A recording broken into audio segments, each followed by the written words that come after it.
Lo que estamos viendo es un cinturón hecho con pedazos de sábanas de una prisión.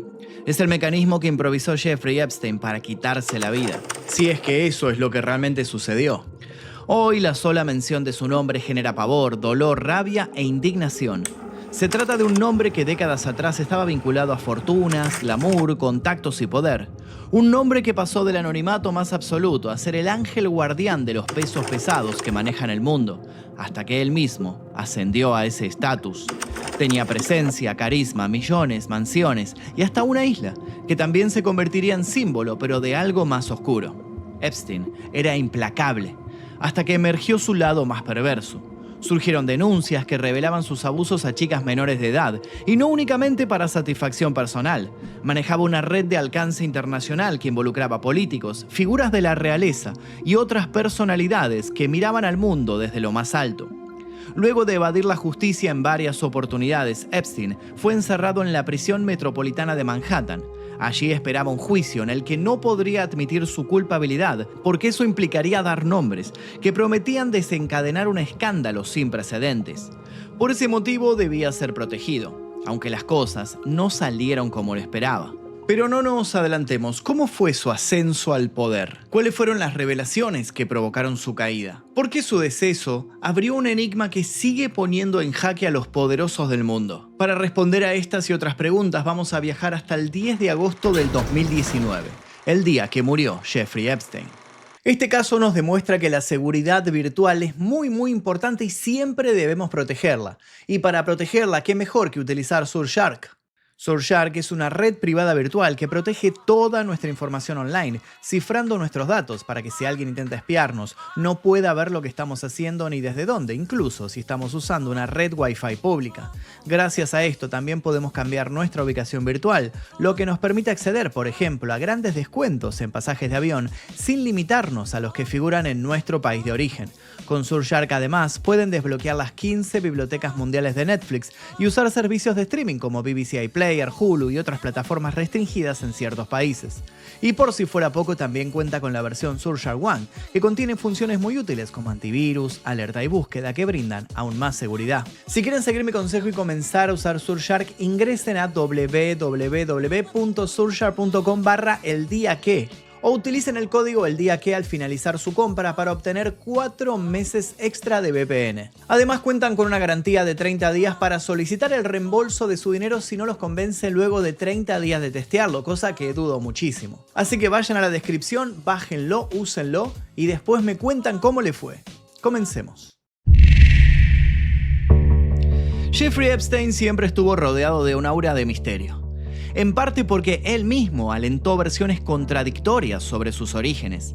Nació el 20 de enero de 1953 en Brooklyn, en Nueva York, y decía provenir de una familia judía de clase media, con una madre dedicada y un padre que siempre, según él mismo, trabajó toda su vida en el departamento de parques, la agencia que administra y cuida todos los parques, áreas de juego y espacios verdes de la ciudad. Sin embargo, los registros muestran que apenas estuvo allí unos meses. Al margen de eso, sus primeros años revelaron rasgos que lo definirían para siempre: la inteligencia, seguridad y una habilidad natural para atraer a la gente. Su juventud está particularmente marcada por los enigmas. En 1969 comenzó estudios universitarios que nunca completó, aunque en 1974 logró algo impensado: convertirse en profesor de matemáticas y física en la prestigiosa Dalton School en Manhattan. Donald Barr, el director, dudó de su falta de título, pero al conocerlo, encontró a un joven brillante, carismático y seguro de sí mismo. Epstein cultivó un estilo informal que fascinaba a los alumnos. Décadas más tarde, muchos de ellos denunciarían que traspasaba límites, con comentarios inapropiados y una excesiva cercanía con las alumnas. Nunca se presentaron denuncias formales, pero en 1976 fue apartado por bajo rendimiento. Su paso por Dalton, de todos modos, fue decisivo. Allí conoció a los hijos de Adam Greenberg, director ejecutivo de Bear Stearns, uno de los más reconocidos bancos de inversión global. Epstein maniobró para presentarse ante él desplegando todo su magnetismo. Greenberg quedó tan impresionado que lo contrató como ayudante junior a pesar de su falta de formación. Epstein ascendió con una velocidad inusual, combinaba su habilidad autodidacta en matemática con una sorprendente capacidad para proyectar seguridad en temas que apenas dominaba. En pocos meses ya estaba asesorando a clientes millonarios, hablaba con ellos como un igual y en 1980 fue nombrado Limited Partner, un cargo excepcional para alguien con tan poco recorrido. Pero su ascenso no despejaba el misterio. En 1981 dejó Bear Stearns abruptamente. Se habló de irregularidades y violaciones internas, aunque nunca se presentaron cargos. Epstein simplemente volvió a reinventarse.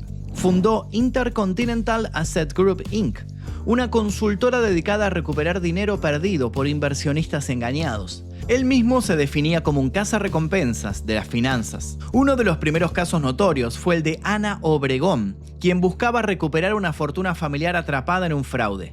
Epstein lo consiguió mediante métodos nunca esclarecidos y ella lo conectó con figuras del espectáculo, un mundo donde su nombre empezaría a hacerse cada vez más fuerte.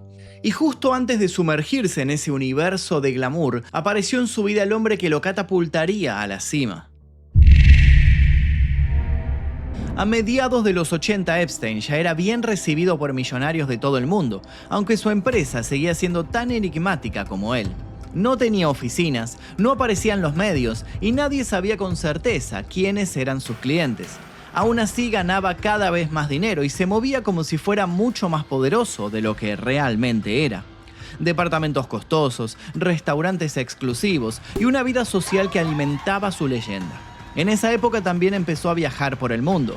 Usaba un pasaporte austríaco con un nombre falso, se alojaba en hoteles lujosos y hacía contactos con banqueros y ejecutivos de Europa y de Asia. Así, se convirtió en una figura discreta pero útil para personas influyentes y otras no tan transparentes. Pero el salto verdadero llegó de la mano de Steven Hoffenberg, fundador de Towers Financial Corporation.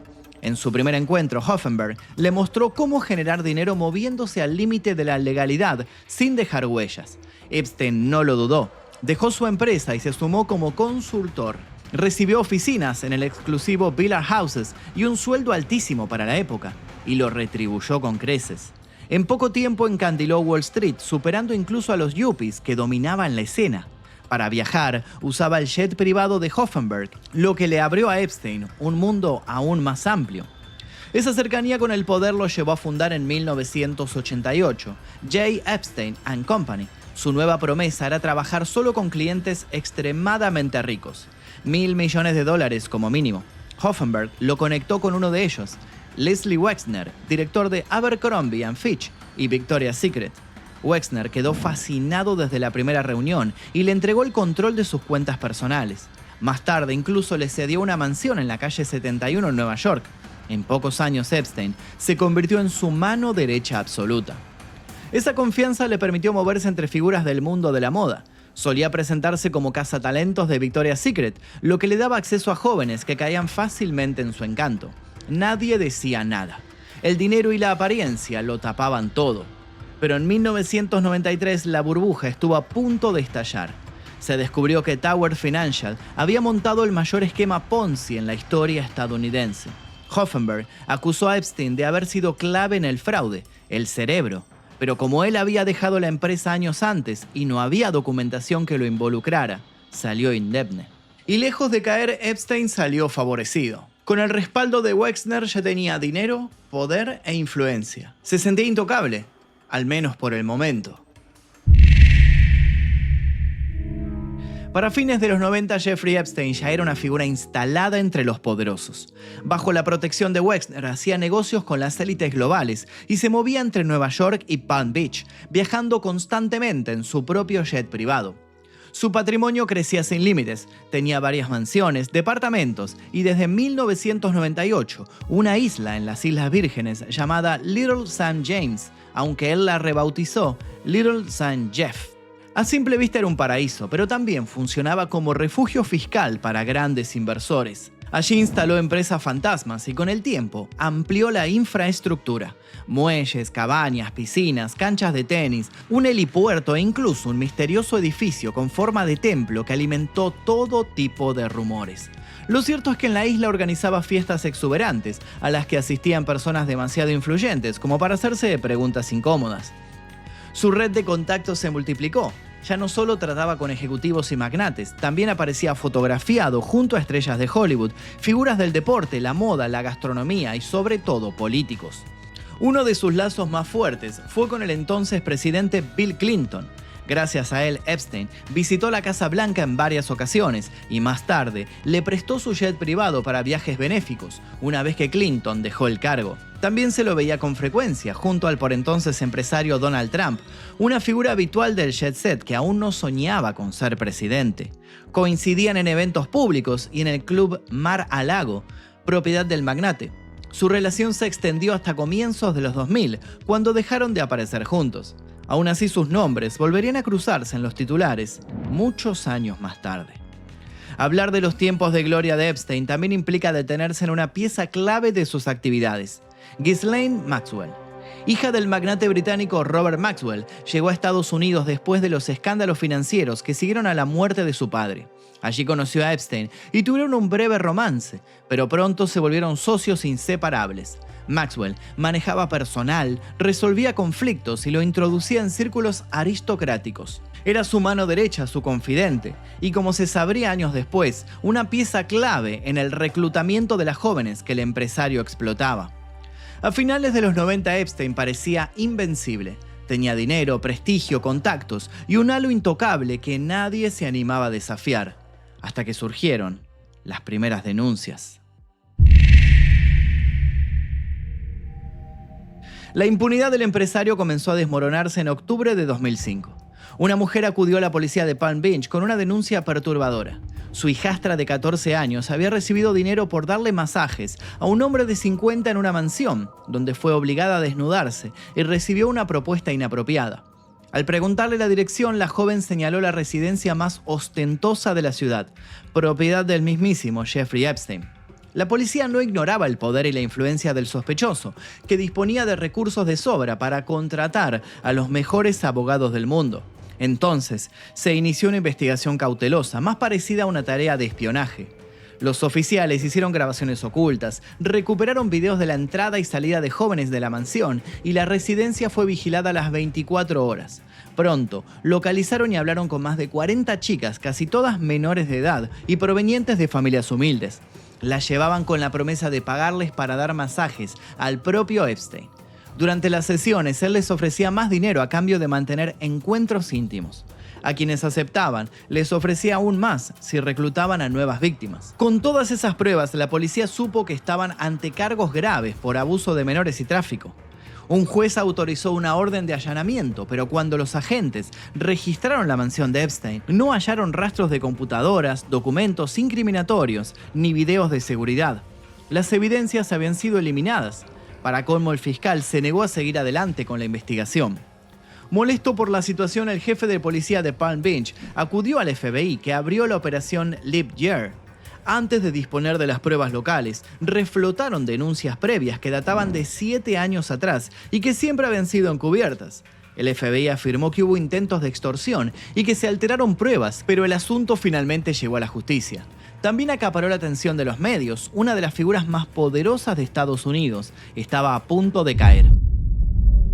Pero esa caída no sucedió en ese momento. Epstein contrató una defensa liderada por Alan Dershowitz y Kenneth Starr, dos de los abogados más implacables de Estados Unidos. Así, en 2007 pudo negociar un acuerdo insólito con el fiscal federal de Florida, Alexander Acosta, un pacto de no procesamiento federal. Se selló en secreto, sin informar a las víctimas, es decir, un procedimiento ilegal. De este modo, el empresario se declaró culpable del cargo de solicitar prostitución y obtuvo una pena de apenas 18 meses de prisión. También prometió inscribirse en el registro de agresores sexuales. A su vez, llegó a acuerdos monetarios con las familias de las víctimas y se encargó de que ninguno de sus contactos mencionados en la causa recibiera inmunidad. El fallo impactó en la opinión pública y generó polémica. La controversia aumentó cuando se supo de sus privilegios en la cárcel Palm Beach County Stockade. Estaba en un pabellón separado, tenía televisión y podía recibir visitas ilimitadas. Al cabo de 3 meses dispuso de una autorización atípica. Durante 12 horas, 6 días a la semana, podía seguir trabajando en sus oficinas y a los 13 meses de estar encerrado, quedó libre por buena conducta. Debía cumplir 1 año en prisión domiciliaria, pero al poco tiempo estaba viajando como si nada. El transcurso de estos acontecimientos convenció a todos de que Jeffrey Epstein realmente era intocable. Parecía que ninguno de sus delitos, ninguna denuncia podía derrotarlo, hasta que salieron a la luz secretos más inenarrables y llegaron nuevas acusaciones de las que ya no podría escapar.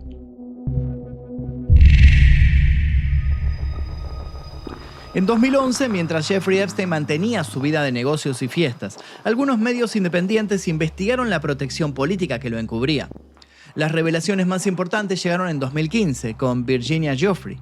Ella conoció a Epstein en el año 2000, cuando tenía 16 años, mientras trabajaba en Mar-a-Lago. Maxwell le ofreció empleo como masajista para aumentar sus ingresos y Giuffre acudió a la mansión de Palm Beach, donde fue víctima de la conducta lasciva del empresario. Pero el horror no terminó ahí. Epstein y Maxwell la llevaron a Londres y se la presentaron al príncipe Andrés, segundo hijo de la reina Isabel de Inglaterra, quien también se aprovechó de ella. Giuffre se dio cuenta de que esta situación se repetía con muchas otras jóvenes. Así, reveló la verdad más terrible de todas. El empresario no actuaba solo, sino que lideraba una red de tráfico de personas. Los testimonios de Giuffre cobraron gran fuerza gracias al movimiento Me Too. A su vez, la periodista Julie K. Brown del Miami Herald publicó la serie de investigación Perversions of Justice. Este trabajo arrojó luz sobre los casos que habían sido encubiertos y detalló cómo Epstein había recibido protección desde las más altas esferas del poder. Las evidencias ya eran imposibles de ignorar. La polémica escaló por esa misma época. Acosta, el fiscal de Florida, fue nombrado secretario de Trabajo del ahora presidente Trump. La opinión pública se preguntaba cómo alguien implicado en un encubrimiento de esa magnitud obtenía un cargo federal. Por presión política, Acosta terminaría dejando el puesto y brindó una conferencia de prensa en la que contó que había negociado un acuerdo indulgente porque recibió órdenes de altos funcionarios del gobierno. Le indicaron que Epstein era una persona importante para ellos y, de hecho, le revelaron que pertenecía al servicio de inteligencia. Epstein, esta vez, no tuvo escapatoria. El 6 de julio de 2019 fue arrestado en el aeropuerto de Teterboro, en Nueva Jersey. Se lo acusaba de tráfico de menores y conspiración para tráfico, cargos mucho más graves que los anteriores. También se autorizó un nuevo allanamiento, ahora en su mansión en Manhattan. Los agentes localizaron pasaportes, dinero, diamantes, listas de contactos y registros de vuelo y, sobre todo, fotografías explícitas de menores. Ante semejante cantidad de pruebas, Epstein fue encarcelado en el Centro Metropolitano de Manhattan, una cárcel federal donde también había estado detenido el capo narco Joaquín El Chapo Guzmán. Estaba listo para pagar una fianza de $600 millones, pero el juez Richard Berman la rechazó y dictaminó que representaba un peligro para la comunidad y había riesgo extremo de fuga.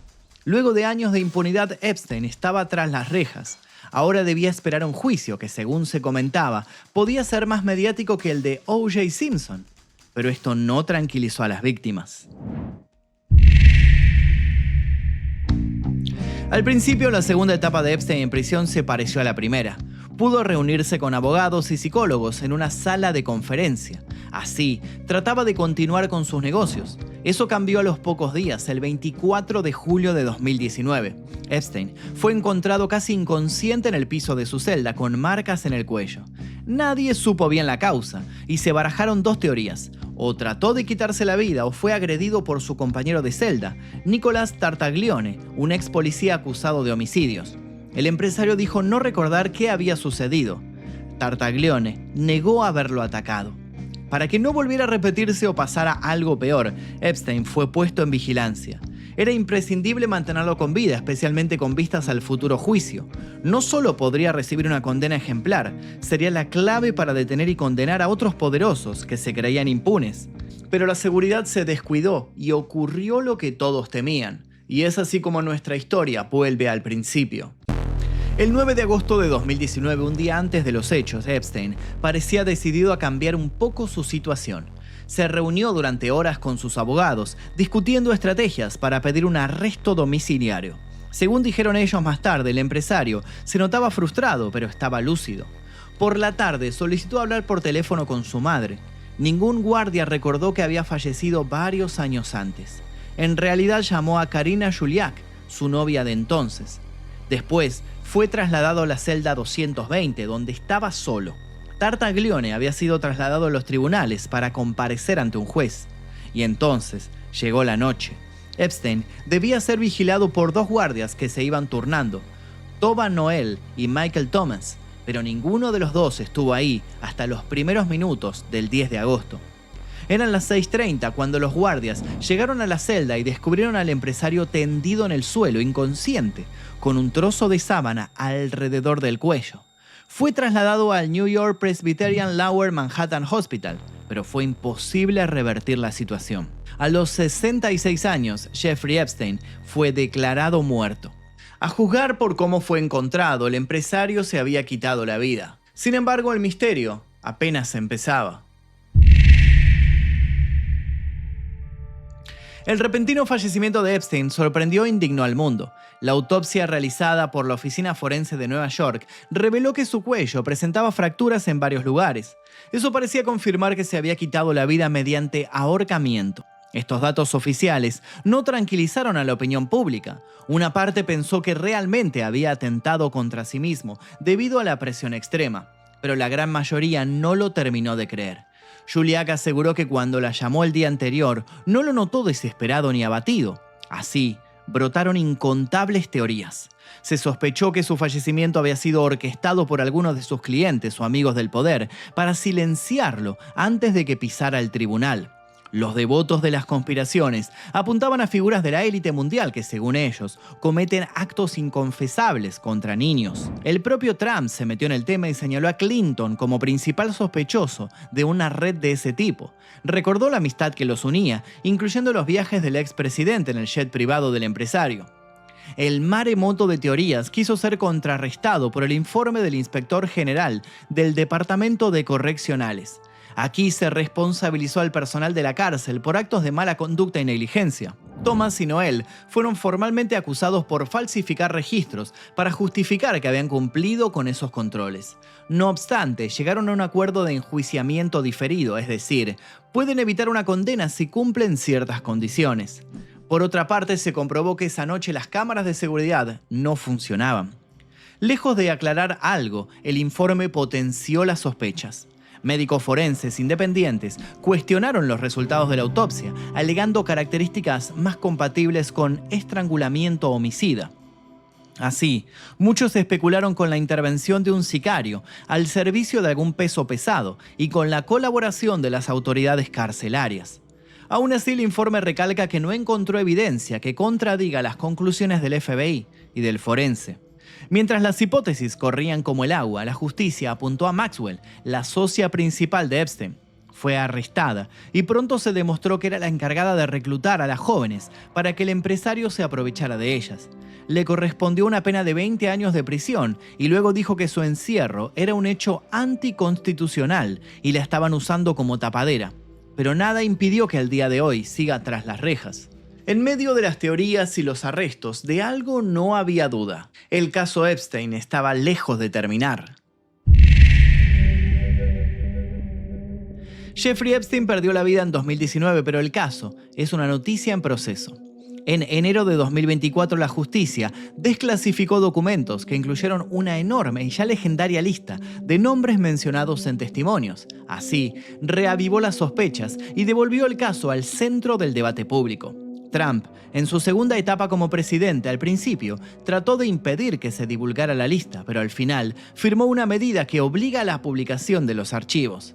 Asimismo, Ghislaine Maxwell volvió a aparecer en escena afirmando que muchos vínculos habían sido mal interpretados. En cuanto a Bill Clinton, dijo que había sido amigo suyo, no de Epstein, y aseguró que nunca estuvo involucrado en los delitos.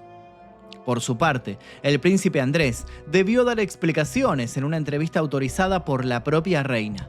Negó conocer a Geoffrey y dijo que la foto con ella pudo ser manipulada. Nada de eso evitó que su imagen se desplomara incluso dentro de la realeza. En 2025 su hermano, el rey Carlos III, le quitó el título de príncipe y el rango de duque de York. En cambio, el vínculo con Trump todavía genera incógnitas. Los actos de Epstein marcaron para siempre a sus víctimas. La mayoría aceptaron recibir compensaciones económicas a través de un fideicomiso especial creado después del fallecimiento del empresario. Sin embargo, otras lo rechazaron y continúan litigando contra el patrimonio de Epstein, Maxwell y terceros que fueron cómplices o facilitadores. Vale recordar a Geoffrey, que había sido clave en la investigación. En su momento había huido, formando una familia en Australia. Sin embargo, con el tiempo se vio rodeada de tragedia. En marzo de 2025, sufrió un accidente automovilístico. Mandó un mensaje diciendo que fue golpeada y contusionada y que tenía insuficiencia renal. Por eso le habían dado solo 4 días de vida. Sobrevivió, pero el 25 de abril se quitó la vida. Esto generó teorías conspirativas muy similares a las que rodearon la muerte del propio Epstein. De cualquier manera, nada pudo acallar a Geoffrey. Ya había preparado sus memorias, que fueron publicadas de manera póstuma. Nobody's Girl, A Memory of Surviving Abuse and Fighting for Justice. En sus páginas da detalles del infierno que atravesó por culpa del empresario. El escándalo de Jeffrey Epstein sigue y seguirá generando atención. Muestra cómo el dinero, la impunidad y las redes de poder pueden cimentar monstruos a plena luz del día. Más que la historia de un hombre ambicioso, es la radiografía de un sistema que permitió que ascendiera, actuara y desapareciera sin que todavía sepamos toda la verdad. Y sobre todo, nos recuerda que bajo el brillo del sueño americano puede esconderse la más tenebrosa de las pesadillas.